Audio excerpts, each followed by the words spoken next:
పెద్దపల్లి జోన్ Ramagiri police station పరిధిలో బేగంపేట గ్రామం కంచార చెరువు ప్రాంతంలో గుడుంబా తయారు చేస్తున్నారు అని పక్కా సమాచారం మేరకు టాస్క్ ఫోర్స్ అధికారులు ఆదేశాల ప్రకారం సిబ్బందితో హెడ్ కానిస్టేబుల్ వెళ్లి తనిఖీ చేయగా అక్కడ సుమారు 1000 లీటర్ల గుడుంబా తయారీకి సిద్ధంగా ఉన్న బెల్లం పానకం గుర్తించారు.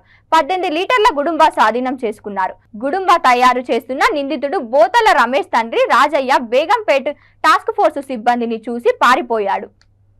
తదుపరి విచారణ నిమిత్తం స్వాధీనం చేసుకున్న 18 లీటర్ల గుడుంబాను రామగిరి పోలీస్ వారికి అప్పగించారు. 1000 లీటర్ల గుడుంబా తయారీకి సిద్ధంగా ఉన్న బెల్లం పానకం ధ్వంసం చేయాలని తెలిపారు.